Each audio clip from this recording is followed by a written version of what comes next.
রব্বিরহামহুমা কামা রাব্বায়ানি সগীরা আল্লাহুম্মা ইন্নাকা আফুউন কারীম তুহিব্বুল আফওয়া ফা'ফু আন্না আল্লাহুম্মা ইন্না নাসআলুকা রিযাকা ওয়াল জান্নাহ ওয়া নাউযু বিকা মিন সাখাতিকা ওয়ান নার আল্লাহুম্মা ইন্না নাউযু বিকা মিনাল বারাসি ওয়াল জুনুনি ওয়াল জুযামি ওয়া সাইয়্যিল আসকাম।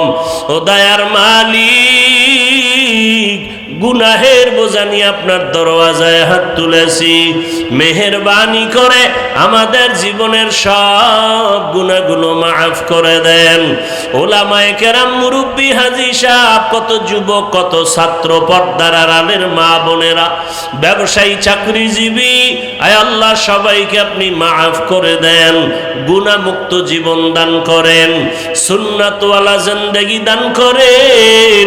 আয় আল্লাহ, তওবার নিয়তে আপনার দরওয়াজায় হাত তুলেছি, শয়তানের ধোকায় পড়ে গুনাহ করেছি, গুনাহের কারণে আমার হাত না পাক, আমার চোখ না পাক, আমার জিহ্বা না পাক। লা ইলাহা ইল্লাল্লাহ, লা ইলাহা ইল্লাল্লাহ, লা ইলাহা ইল্লাল্লাহ, লা ইলাহা ইল্লাল্লাহ, লা ইলাহা ইল্লাল্লাহ, লা ইলাহা ইল্লাল্লাহ, লা ইলাহা ইল্লাল্লাহ, লা ইলাহা ইল্লাল্লাহ, লা ইলাহা ইল্লাল্লাহ, লা ইলাহা ইল্লাল্লাহ, লা ইলাহা ইল্লাল্লাহ, লা ইলাহা ইল্লাল্লাহ, লা ইলাহা ইল্লাল্লাহ, লা ইলাহা ইল্লাল্লাহ মুহাম্মাদুর রাসূলুল্লাহ। ইয়া আইয়ুহাল্লাযীনা আমানুত্তাকুল্লাহ ওয়াল তানজুর নাফসুম মা কদ্দামাত লিগাদ। ও মুমিন, তোমরা আল্লাহকে ভয় করো, তাকওয়া অর্জন করো এবং তোমার সামনের স্থায়ী জীবনের জন্য কি সম্বল সঞ্চয় করেছো খেয়াল করো। ওয়াত্তাকুল্লাহ, আল্লাহ আবার বলেন আমাকে ভয় করো। ইন্নাল্লাহা খাবীরুম বিমা তা'মালুন, নিশ্চয়ই আমি আল্লাহ তোমার সব কাজের খবর অগ্রিম জানি। পরে জানেন না অগ্রিম? কে জানেন? রহমতের নবী বলেন, আদ-দুনিয়া সিজনুল মুমিন ওয়া জান্নাতুল কাফির। দুনিয়া নামক গ্রহটা মুমিনের জন্য জেলখানা, বেঈমানের জন্য জান্নাতের বাগান, বালাখানা। নবীজি বলেন দুনিয়াটা মুমিনদের জন্য জেলখানা, তার মানে কি শান্তির জায়গা? তাহলে নবী বলেন দুনিয়াটা মুমিনের জন্য অশান্তির জায়গা, অতএব শান্তির দোয়া করলে লাভ হবে না। কেন? মুমিন দুনিয়ায় অশান্তির বেড়াজালে থাকবে, শান্তি পাবে মরণের পর, যেই শান্তি আর শেষ হবে না। বেঈমান যারা আখিরাত চায় না, দুনিয়া চায়, আল্লাহ ওদের দুনিয়াতে শান্তি দিবেন, মরণের পরে শাস্তি শুরু হবে, আর শেষ হবে না। মুমিনের জন্য দুনিয়াটা জেলখানার মতো। জেলখানার সাথে মুমিনকে আল্লাহর রাসূল উদাহরণ দিলেন কেন? বলে জেলখানার ভেতরে কেউ ইচ্ছা করে যেতে চায়, ঠিক যারা আসল মুমিন তারা দুনিয়া নামক জায়গায় ইচ্ছা করে থাকতে চাইবে না। তারা চাইবে আল্লাহ তোমার কাছে তাড়াতাড়ি যাব। জেলখানায় ঢোকার পরে ওই মানুষ আর নিজের স্বাধীনভাবে চলতে পারে না। ঠিক যারা দুনিয়াতে আসল মুমিন তারা জমিনে স্বাধীনভাবে চলতে পারবে না।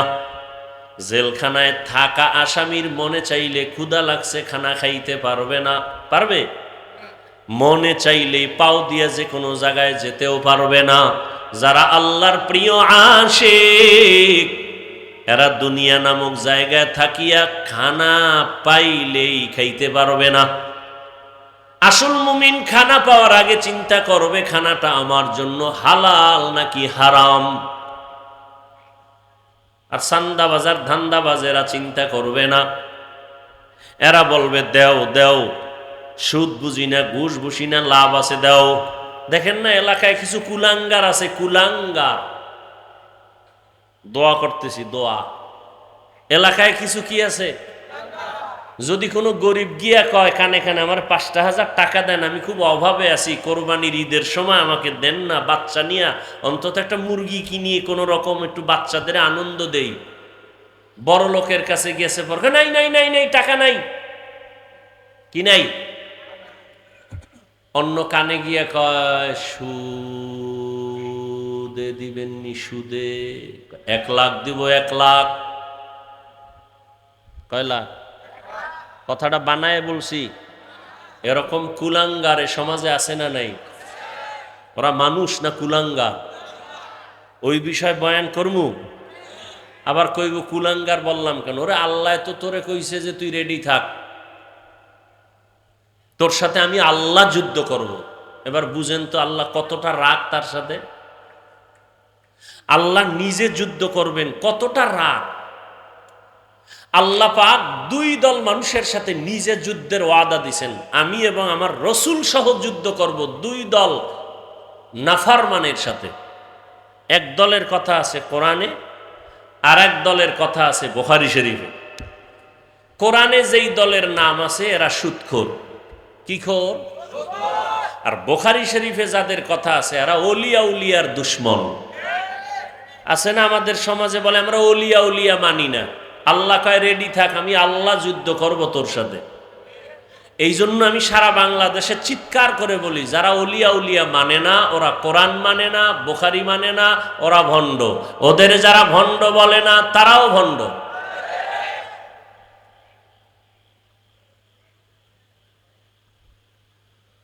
তো মুমিনদেরকে রসুল দুনিয়ার জেলখানার সাথে তুলনা দিছেন, দুনিয়ার কোনো মূল্য নাই। অন্য হাদিসে নবী বলেন একটা মশার ডানার দাম আছে আল্লাহর কাছে, দুনিয়ার দাম। এই কথা যদি নবী বলেই থাকেন, অবশ্যই বলেছেন, তাহলে দুনিয়াতে আল্লাহ পাঠাইলেন কেন? কয় দুনিয়াতে আল্লাহ পাঠাইছেন দুনিয়ায় থাকার জন্য না, আখেরাতের ওই কাজটা এখান থেকে করে নাও। যেমন আমি উদাহরণটা এমন ভাবে দেই, দুপুরবেলা আপনার বাড়িতে মেহমান আসবে, বাবায় দ্রুত সকাল ৯টায় ছেলেকে টাকা দিয়ে বলে যাও পাশের বাজার আছে, কি বাজার? হ্যাঁ, বলবে যাও সেখানে যাও, গিয়ে বড় মাছ কিনে আনো, ডাল চাল নিয়ে আসো, 10টা 11টার মধ্যে নিয়ে আসবা, রান্না হবে, মেহমান আসবে, দুপুরে খাবে। ছেলে বাজারে যায় না, মা বাবায় দেয় না, পরিবেশ ভালো না, আজকে ঠেকায় ফিরা দিছে, জরুরত সাইরা চইলা আবি। টাকা যখন দিছে ছেলে পকেটে নিয়ে দৌড়, হোমনা বাজারে যাইয়া মনে করছে চাল ডাল মাছ নিয়ে দৌড়ায় চলে আসবো, কিন্তু গিয়া দেখে সেখানে লাল রঙের নীল রঙের বাতি জ্বলে আর নাচ গান চলে। ওই সুন্দর নাচ গান দেখা দাঁড়ায় দেখতেছে, কি সুন্দর বাতি জ্বলতেছে, নাচতেছে, ঢোলের আওয়াজ, হারমোনিয়ামের আওয়াজ, একতারার আওয়াজ, খুব মজাই তো লাগে। ও মজায় মজায় মজায় দাঁড়ায়া দাঁড়ায়া গান শুনতে শুনতে, খেলা দেখতে দেখতে, রং বেরঙের রংমহল দেখতে দেখতে জোহরের আজান কানে আসছে। জিব্বায় কামড় দিয়ে কয় সর্বনাশ, বাড়িতে না মেহমান, বাজার নিয়ে যাব, আমার তো এই কাজে পাঠায় নাই, আসল কাজ ফালায়া নকল লয়ে বসে আছি, দৌড়। মাছ বাজারে গিয়ে কয় মাছ দাও, চাল দোকানে গিয়ে বলে চাল দাও, দেও দাও করতে না করতে পকেটে হাত দিয়ে দেখে টাকা হারায় গেছে। এবার মাথায় হাত দিয়ে কাঁদে, এদিকে বাবা একটা বড় লাঠি নিয়ে দাঁড়ায় আছে, আইলেই ভিডামু, বাজার আনলেও ভিডামু, না আনলে তো আরো ভিডামু। আল্লাহ তাআলা বলেন, হে গোলাম, আমি তোমাকে বানাইছি আমার ইবাদতের জন্য, গোলামির জন্য। قال رسول الله صلى الله عليه وآله وسلم الدنيا خلقت لكم وأنكم خلقتم للآخرة। দুনিয়াটা আমি তোমাদের গোলামির জন্য বানাইছি, আর তোমাকে আমি আল্লাহর গোলামির জন্য বানিয়েছি। আমার গোলামিটা করার জন্য একটা জায়গা নির্ধারণ করেছি, দুনিয়া।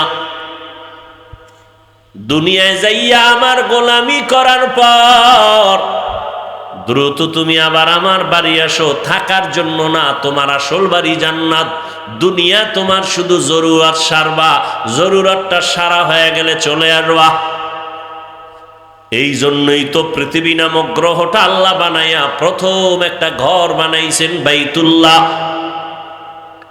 إن أول بيت وضع للناس للذي ببكة مباركا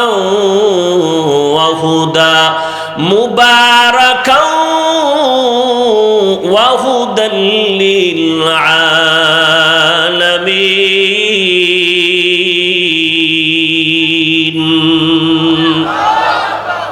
পৃথিবী বানাইয়া কোন জাতি আল্লাহ পাঠায় নাই, প্রথম আল্লাহ বানাইছেন একটা ঘর। কি নাম? বাইতুল্লাহ। কেন বানাইছেন? বলে হেদায়েতের জন্য, ইবাদতের জন্য, বসবাসের জন্য। কেন ঘর আল্লাহ বানান নাই? ইবাদতের জন্য কেন বানাইলেন? এর একমাত্র কারণ, দুনিয়াতে এই জমিনের আসল বাসিন্দা হবে মানুষ, আর এই মানুষকে আল্লাহ বানাইছেন, বানাবেন ইবাদত করার জন্য। আর ইবাদত করার জন্য যেহেতু মানুষ পাঠাবেন, এজন্য ইবাদতের ঘর আগে আল্লাহ বানায় দিছেন। দুনিয়াতে মানুষ করবে আল্লাহর ইবাদত, আর বসবাসের জন্য আল্লাহ বানায় রাখছেন পরকালে জান্নাত। কলেজে পড়ো বাধা নাই, চাকরি করো বাধা নাই, ব্যবসা করো বাধা নাই। আমি শুধু এতটুকু বুঝাইতে চাই, ব্যবসা কইরা কিভাবে জান্নাত পাইবা সেই পথটা দেখায়া যায়। স্কুল কলেজে পড়া জেনারেল লাইনে থাকিয়া কেমনে জান্নাত পাইবা সেই পরামর্শ দিতে চাই, অন্য কিছু না। তোমার 22 পাগড়ি লাগাবার কথা আমি বলবো না। তোমার ইমান যদি বলে তুমি তখন লাগাবা। আমি তোমাকে 5 কল্লির কথা বলবো না। চরমনাই যাও, উজানি যাও, তাও বাধ্য করে বলবো না। ইমান যদি তোমার একবার টান দেয় তখন তুমি চলে যাবা। বাকি আমি বলবো তুমি ডাক্তার হও, ইঞ্জিনিয়ার হও, প্রফেসর হও, তবে আদর্শবান মানুষ হইয়া চলো। আদর্শবান ডাক্তার হও, আদর্শবান ইঞ্জিনিয়ার হও, আদর্শবান প্রফেসর হও। এবার একটু বাস্তবে তোমার নজরে ধরায় দেই। যুবক বাবারা জবাব দাও, তোমার মতো যুবক জীবনে মাদ্রাসায় পড়ে নাই, জেনারেল লাইনে বাংলা লাইনে পড়ুয়া তোমার মতো সন্তান স্কুল কলেজে পড়িয়াও 5 বেলার নামাজ পড়ে, সত্য কথা বলো আসেনি? আর বয়ানের দরকার নাই, তোমার জীবনের এটাই শেষ বয়ান। বলো তুমি কেন পারো না? আর কোনো বয়ানের দরকার আছে? তোমার মতো যুবক র্যাব, আর্মি, পুলিশ, বিডিআর এর চাকরি করে 5 ওয়াক্ত নামাজি নাই। বলো বাবা, তোমার পায়ে হাত রেখে বলছি, তুমি কেন পারবা না? হাজার হাজার লাখো লাখো মাদ্রাসার ছাত্ররা, বিশেষ করে কওমি মাদ্রাসার সন্তান, চাকরি নাই, সরকারি সার্টিফিকেট নাই। মহামারী করোনায় স্কুল বন্ধ, কলেজ বন্ধ, চাকরি বন্ধ, ব্যবসা বন্ধ, ফ্যাক্টরি বন্ধ, গাড়ি বন্ধ। হুজুরেরা মইরা গেছে না খাইয়া? হ্যাঁ, বড় ইতিহাস। মহামারী করোনায় তাকায় দেখ, সবার মাথা নষ্ট, কিন্তু একজন কোরআনওয়ালাও না খাইয়া মরে নাই। সত্য কথাটা স্বীকার কইরেন, মানেন আর না মানেন। বাবারে করোনায় ধরিয়েই ফেলছে। কুলাঙ্গার শিক্ষিত 2টা সন্তান বাবার কাছে যায় না, করোনা। ওরা ট্রিপল মাস্ক লাগায় ঘরের দরজা লাগায় বসে আছে। এলাকার গরিব লোকের কয় লাশটা টান দিয়া রাস্তায় ফেলে দে, টাকা দিয়ে দেব। কিছু টাকার লোভে লাশ টেনে রাস্তায় ফেলে আসলো। বাপ মা করোনায় মরতেছে, ছেলে যায় না, জানাজাও হইল কিনা দেখে না, মরার ভয়ে করোনা। মনে আছে? সেই সময় আমার দেশের শত শত করোনার লাশ আমার মতো টুপিওয়ালারা কাঁধের মধ্যে নিয়া গোসল করাইয়া, কাফন পড়াইয়া, জানাজা পড়াইয়া কবরে রাখছেন হুজুরেরা। একজন হুজুরেও করোনাই মরে নাই। আর ট্রিপল মাস্কওয়ালারা কেউ মরে নাই। হ্যাঁ, ওই সময় পুলিশ কয় মাস্ক লাগা, দোকানে কয় নো মাস্ক নো সার্ভিস। যখন করোনা গেছি গিয়া সব স্বাস্থ্যবিজ্ঞানীরা কয় মাস্ক পরলে অসুস্থরও বেশি হয়। কেন? তোমার শরীরের ভেতর থেকে যে নিঃশ্বাসটা বের হয় এটা দূষিত, এটাকে ছেড়ে দাও, গাছপালার হাওয়া তোমার ভেতরে নাও। যারা মাস্ক পরে এদের তো নিঃশ্বাসটা বের হয় আবার ভিতরেই যায়। দেখছেননি কেমন ভুলে ভরা জিন্দিগিতে আমরা বসে আছি। আরে মিয়া, মাস্ক তোমাকে সিকিউরিটি দিবে, তো মাস্কওয়ালারা মরলো কেন? ডাক্তার রোগীর চিকিৎসা করে সুস্থ বানায়, তার মানে কি ডাক্তার মরবে না? কি আসল কথা? কি আসল কথা? সব কুদরত কার? কাদের কুদরত দারি বার কামাল, আন্তা রব্বি আন্তা হাসবি জুল জালাল, তুহি কাদের জলিলুল্লাহ জাহাদার, বহর হালে তুহি মেরা নেগাহদার। ভাইরা আমার, দুনিয়া আল্লাহ পাঠাইছেন একমাত্র ইবাদতের জন্য, আর কোনো কাজ নাই। এজন্য তুমি ইবাদত করো আর প্রস্তুত থাকো, ডাক আসলে চলে যাব। কালা রাসূলুল্লাহি সাল্লাল্লাহু আলাইহি ওয়া আলিহি ওয়া সাল্লাম, মান আহাব্বা দুনিয়াহু আযাররা বিআখিরাতিহি ওয়া মান আহাব্বা আখিরাতাহু আযাররা বিদুনিয়া ফাআসিরু মা ইয়াবকা আলা মা ইয়াফনা। রহমতের নবী বলেন, হে উম্মত, দুনিয়ার মোহাব্বত অন্তর থেকে দূর করো। যারা দুনিয়াকে অন্তরে জায়গা দিবে সে আখেরাত বরবাদ করলো, যারা আখেরাতকে অন্তরে জায়গা দিবে তারা দুনিয়া বরবাদ করলো। নবী বলেন, ক্ষণস্থায়ী দুনিয়ার মায়া ছাড়িয়া চিরস্থায়ী আখেরাতের মায়া অন্তরে জমা করো। দুনিয়াতেও লাভ, পরকালেও তোমার লাভ। ও হোমনা এলাকার মুসলমান, ভালো করে বুঝো, আমরা যারা নবীর আদর্শ মানিয়ে টুপি পরলাম, কোন নেতার আদর্শে টুপি পরি নাই। নেতার আদর্শে টুপি পরছি? দুনিয়াতে কোন নেতার আদর্শে টুপির কথা আছে? কোন নেতার আদর্শের মধ্যে দাড়ির কথা আছে? বরং দাড়ি ফালাবার আদর্শ আছে। দাড়ি ফালাও। কয়েকদিন আগে বয়ান করে স্টেজ থেকে নামতেছি, এক যুবক হাত বাড়ায় দোয়া চায়, হুজুর দোয়া করবেন, আমি আর্মির চাকরি করতাম, কয়েকদিন আগে আর্মির চাকরি ছেড়ে দিয়েছি। কেন? বলে আমাকে বারবার বলা হয় দাড়ি কেটে ফেলো। আমি বললাম চাকরি ছাড়বো, দাড়ি ছাড়বো না। সেও মুমিন, আপনিও। এখানে যারা সবাই বসে আছি আমাদের পরিচয়, আমরা মুসলমান। কি আমাদের আল্লাহ কয়জন? বলেন না কেন? কষ্ট হইতেছে মনে হয়। আপনাদের আল্লাহ আমার আল্লাহ আলাদা না? এক। আপনাদের নবী আমার নবী, আপনাদের কোরআন আমার কোরআন, আপনাদের কাবা আমার কাবা, আপনাদের কালেমা আমার কালেমা, আপনাদের ধর্ম আমার ধর্ম। আলাদা না তো? দুনিয়াতে আমরা সবাই আসছি সিস্টেম, আপনাদের আসার সিস্টেম আলাদা। লঙ্গি পরে আসছেন না? এক। বিদায় বেলা কাফনের সংখ্যা আমার একটা বেশি হবে, এমপি সাহেবের একটা বেশি, গরিব মানুষ মরে গেলে কাফন একটা কম। কে ধনী, কে গরিব, কে আলেম, কে মূর্খ, সবার বেলায় কাফনের সংখ্যা এক। পুরুষের 3টা, মহিলাদের 5টা, কালার হবে আলাদা। কাফনের কালার আলাদা না? আমাকে হুজুর গো কাফনের কালার একরকম, আপনাদের কালার আর এক রকম নাকি এক? কি কালার বলেন? সবুজ হবে না, কালো হবে না, লাল হবে না, কালার নিয়েও কিলাকিলি করে এই জাতি। চিন্তা করছেন কত বড় নিকৃষ্ট, কালার নিয়ে কিলাকিলি। তুমি সাদা টুপি দাও কেন, সবুজ লাগাও, সবুজওয়ালা বলে বাদ দাও, আবার এক দলকায় কালো লাগাও, কালার নিয়েও ঝগড়া। বিদায় বেলা কাফনের কালারও বলেন, কবরের সাইজ এই এলাকার একটু একটু বড় হবে না, সব এক। কবরে মাটি চাপা দিয়া সবাই যাওয়ার পরে প্রশ্ন সবার বেলায় কয়টা? আলাদা আলাদা সিস্টেম এক। প্রশ্ন তিনটাও কি? রবের পরিচয় দাও, ধর্মের পরিচয় দাও, রাহমাতুল লিল আলামিনের পরিচয় দাও। কেমনে বুঝাইলে বুঝবারে যুবক, কেমনে বুঝাইলে বুঝবা? আমি মাওলানা, আমি ইমাম, তুমি মুক্তাদি, তুমি ডাক্তার, আমি রুগী, তুমি শিক্ষিত, আমি মূর্খ।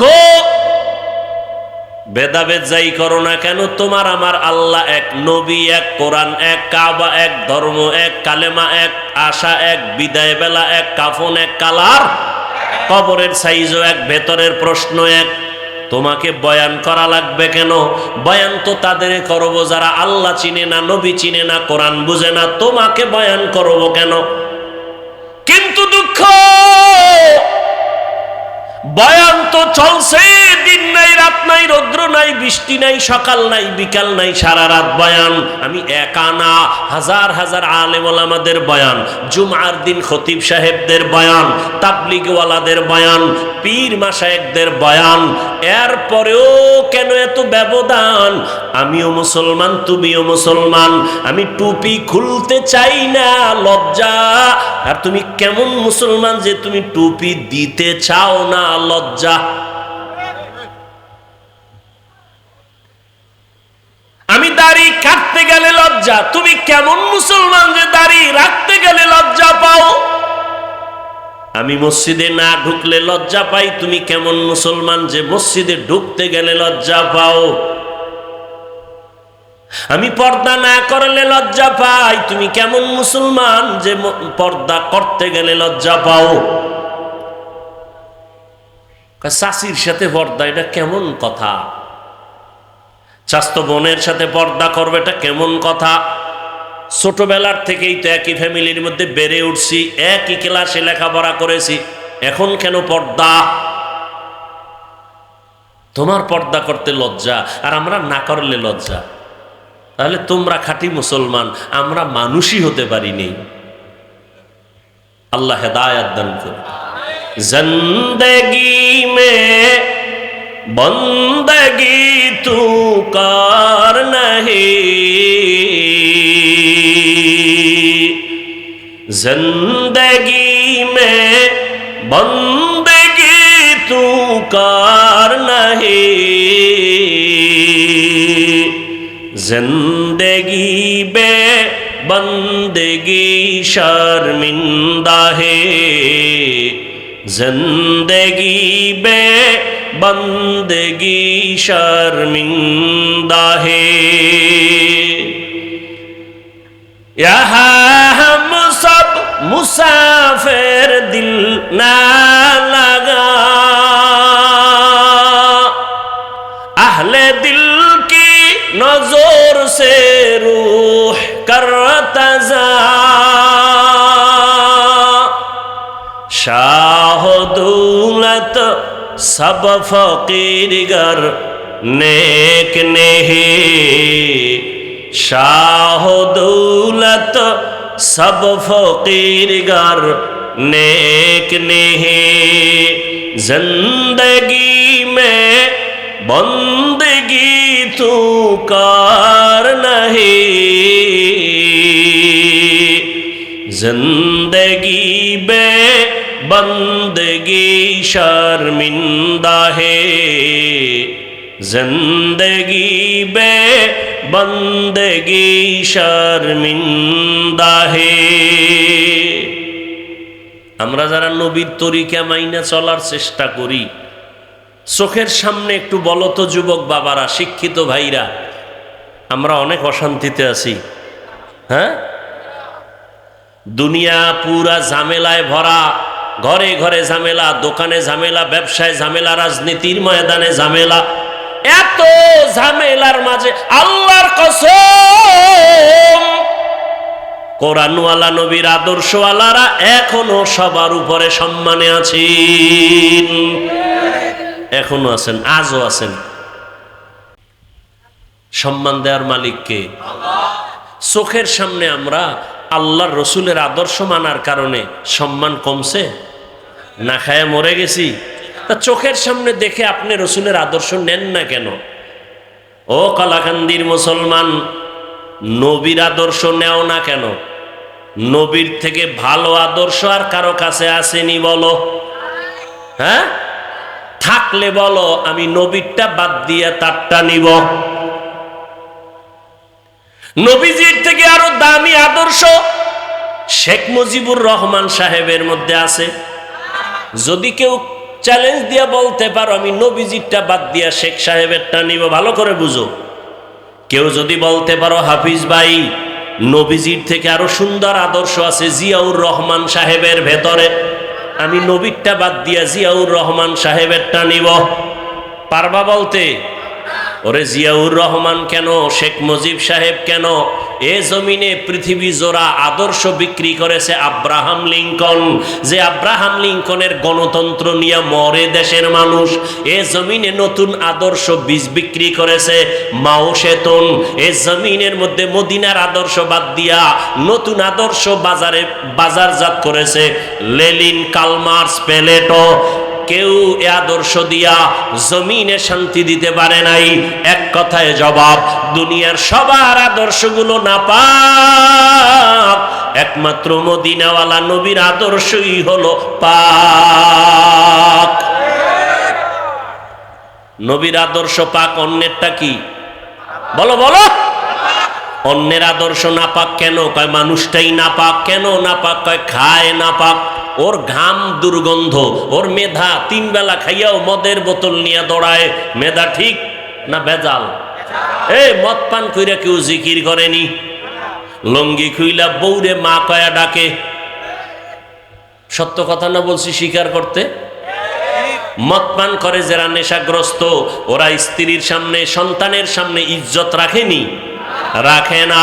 তাহলে 3 বেলা খাইয়া মদ পান করে, গাঞ্জা খায়, বিভিন্ন নেশা পান করে, ওদের মেধা ভালো না খারাপ? ওরা যদি যেই চেয়ারে বসবে চেয়ার হবে খারাপ, ওরা যেই সমাজ চালাবে সমাজ হবে খারাপ, ওরা যে নীতি নির্ধারণ করবে নীতি হবে খারাপ। সত্য কথা স্বীকার কর। আর আমার নবীরটা পাক কেন? চিনো কি নবী আমার? যেই রহমতের নবীর 63 বছর হায়াতের মধ্যে কোনোদিন একটা মিথ্যা কথা বলেন নাই। তোমার নেতা তো বলে না মিথ্যা? বলে মানি? টেলিফোন করে টাকা পাবে এই জন্য ফোন ধরেই না, ফট কইরা ধইরেই ফেলছে, অচেনা নাম্বার দেইখা ধরছে, কে জানি কয় এই আমার টাকাটা দেন না কেন জনাব? আপনি আছেন কই? ঘরের মধ্যে থাইকা কয় আমি জমিনেই নাই। আছে কই? ঘরে। মোবাইলে আমি জমিনে নাই। খোঁজ নিয়ে দেখা গেল সে কইছিল। কানে দইরা জিজ্ঞাসা করা হলো তুমি মিছা কথাটা কইলে কেন? কেন আমি সত্যই বলছি। কেমন? আমি তখন খাটের উপরে বসছিলাম, জমিনে ছিলাম না। আল্লাহ হেদায়াত দান করুন। কেমন মায়ার নবী আমার, যে রহমতের নবীর জীবনে একটা মিথ্যা কথা, জীবনে কোনোদিন একটা গালি কাউকে দেন নাই। হাজারো গালি নবী শুনছেন, একটা গালির জবাবও দেন নাই। শুধু কি তাই, দুটো চোখ মোবারক রহমতের নবী গরম করে কারো দিকে তাকান নাই। কারণ নবী যদি গরম চোখে কারো দিকে তাকায়, সে জায়গায় পুরিয়া ছাই হয়ে যাবে। সেই নবীর আদর্শ। হ্যাঁ, গতকালকে বলেছিলাম, এই কলাকান্দির মুসলমান, তায়েফের ময়দানে নবী গেছেন না? সবাই জানেন। কাফেরের সন্তানেরা নবীকে পাথর মারে বৃষ্টির মতো। নবীজির শরীর মুবারকে মশা মাছি পড়া হারাম। রহমতের নবীর ঘাম থেকে মিশকের ঘ্রাণ। রহমতের নবী যেখানে শুধু কদম দেয় দীর্ঘ বছর শুধু ওই জায়গা থেকে মিশকের ঘ্রাণ। সেই নবীরে পাথর মারে রক্ত পড়ে, জুতা আটকায় গেছে। নবী কান্না করেন, আল্লাহ কি আর সইতে পারে? জাগায় ডাইরেক্ট জিব্রাইলের এখন গিয়া তায়েফের জমিনটা উল্টায় সব ধ্বংস করে দে। নবীকে চিনো? আল্লাহ বলে ধ্বংস করো। জিব্রাইল আমিন এসে বলেন নবী অর্ডার করেন। নবী বলেন খবরদার তায়েফের মানুষের মারিও না, কষ্ট দিও না। দেখছেন নি কারবার? নবীর শুধু গালি দেয় না, পাথর মাইরা রক্ত ঝরায়। আল্লাহ কয় মেরে ফেল, নবী কয় মারিয়েন না। কাফের, তার সাথে রাসূলের আচরণ কেমন? আর তুমি মুসলমান, একজনে টুপি দিছে তোমার কালারের সাথে মিলে নাই, তুমি আর সালাম দাও না। তুমি কত বড় রাসূলের দুশমন। তুমি ৫ ওয়াক্ত নামাজ পড়ো, একজনে পড়ে না, তাকে হিংসা করো। তোমার কি ভয় লাগে না? তুমি নামাজ পড়িয়াও ওই লোকটার আগে জান্নাতে যেতে পারবা না, বরং ওই বেনামাজিটা মরার আগে তওবা করে তোমার আগে জান্নাতে যাবে। এত ভাব কেন অন্তরে? হিংসা কেন? রসুলের কাছে কাফের যাইতো না? বলেন, মুশরিক আসতো না? নবী কি লাথি মারতেন? তুমি কেন মুসলমানকে লাথি মেরে তাড়িয়ে দাও? কারণ কি? একজনে দাঁড়াইয়া নবীরে সালাম দেয় না, তুমি তাকে পার্টিশন করে দিলা যে না, এর সাথে সালাম কালাম নাই। তুমি রসুলের থেকে বেশি বুঝো। তোমাকে আদর্শ শিক্ষা কে দিয়েছে?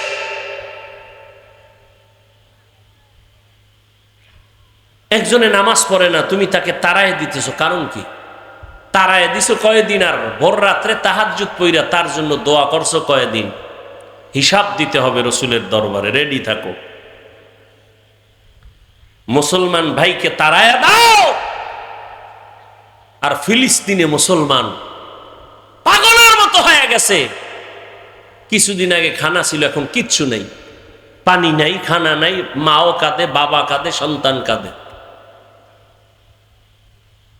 আর তুমি মুসলমানকে তাড়ায় দাও। কিছু পশু চরিত্রের মানুষ সোনার বাংলায় বয়ে বয়ে কয় ফিলিস্তিনে মানুষ মরলে আমগো চিল্লাইলে লাভ কি?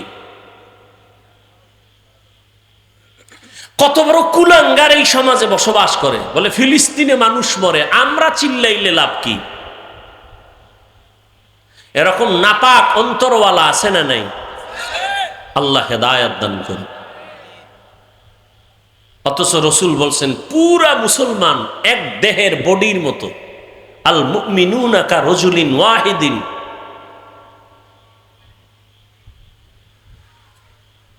বাস্তব কথা বলি বাবা, সহজে বুঝাবার চেষ্টা করি।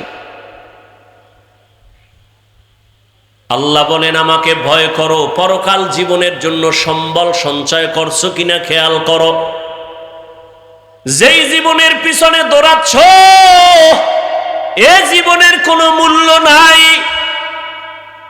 বরং তোমার একটা আসল জীবন, যেই জীবনের শুরু হবে আর শেষ হবে না, ওই জীবন তোমার আসল পরকালের জীবন।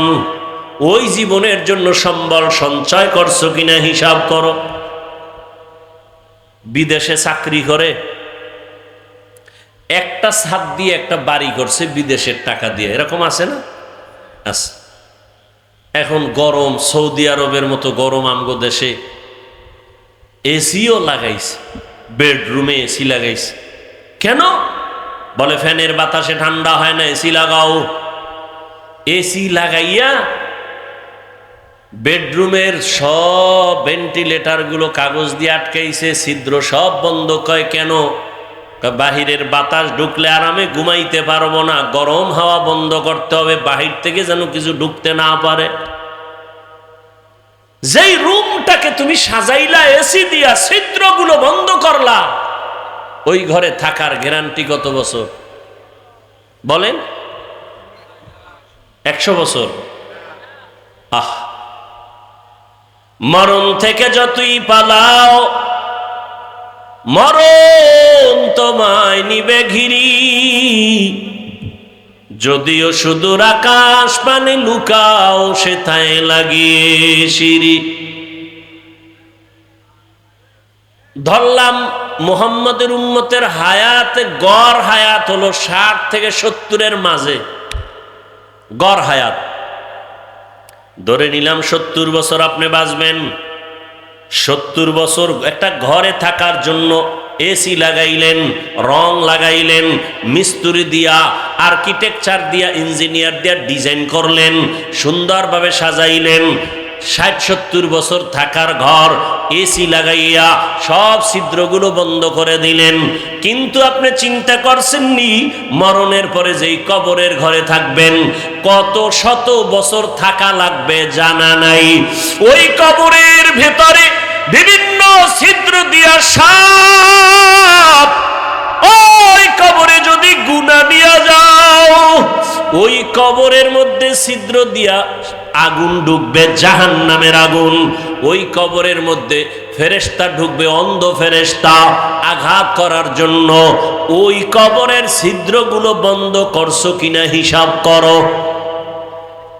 এর নবীর আশিক, আমি যে এতক্ষণ বয়ান করি একবারও কিন্তু বলি নাই ও হোমনার কলাকান্দির মুসলমান তওবা করিয়া কালকে থেকে একটা গাট্টি লইয়া তাবলিগে যাও, বলছি? আমার মতো টুপি লাগাইয়া দাড়ি লাগাইয়া 22 পাগড়িওয়ালা হুজুর হও, বলছি? আগামী কালকে থেকে আমি কওমি মাদ্রাসার সন্তান, তোমরাও কওমি মাদ্রাসায় যাও, বলি নাই? আমার মতো পাঁচকল্লি লাগাও, বলি নাই? স্কুল কলেজে পড়ুয়ারা মাদ্রাসায় যাও, কলেজে তালা লাগাও, বলছি? বলি নাই? ও যুবক, কেন আমি হুজুর বানাইতে আসি নাই রে বাবা, বরং আমি সহজভাবে মানুষকে বুঝাবার চেষ্টা করি। স্কুলে পড়ো আলহামদুলিল্লাহ, কলেজে পড়ো বাধা নাই, চাকরি করো বাধা নাই, ব্যবসা করো বাধা নাই। আমি শুধু এতটুকু বুঝাইতে চাই ব্যবসা কইরা কিভাবে জান্নাত পাইবা সেই পথটা দেখায়া যায়। স্কুল কলেজে পড়িরা জেনারেল লাইনে থাকিয়া কেমনে জান্নাত পাইবা সেই পরামর্শ দিতে চাই, অন্য কিছু না। তোমার 22 পাগড়ি লাগাবার কথা আমি বলবো না, তোমার ইমান যদি বলে তুমি তখন লাগাবা। আমি তোমাকে পাঁচকল্লির কথা বলবো না, চরমনাই যাও, উজানি যাও তাও বাধ্য করে বলবো না। ইমান যদি তোমার একবার টান দেয় তখন তুমি চলে যাবা। বাকি আমি বলবো তুমি ডাক্তার হও, ইঞ্জিনিয়ার হও, প্রফেসর হও, তবে আদর্শবান মানুষ হইয়া চলো। আদর্শবান ডাক্তার হও, আদর্শবান ইঞ্জিনিয়ার হও, আদর্শবান প্রফেসর হও। এবার একটু বাস্তবে তোমার নজরে ধরায় দেই। যুবক বাবারা জবাব দাও, তোমার মতো যুবক জীবনে মাদ্রাসায় পড়ে নাই, জেনারেল লাইনে বাংলা লাইনে পড়ুয়া, তোমার মতো সন্তান স্কুল কলেজে পড়িয়াও 5 বেলার নামাজ পড়ে, সত্য কথা বলো আসেনি? আর বয়ানের দরকার নাই, তোমার জীবনের এটাই শেষ বয়ান। বলো তুমি কেন পারো না? আর কোনো বয়ানের দরকার আছে? তোমার মতো যুবক র্যাব, আর্মি, পুলিশ, বিডিআর এর চাকরি করে 5 ওয়াক্ত নামাজি নাই, বলো বাবা তোমার পায়ে হাত রেখে বলছি তুমি কেন পারবা না?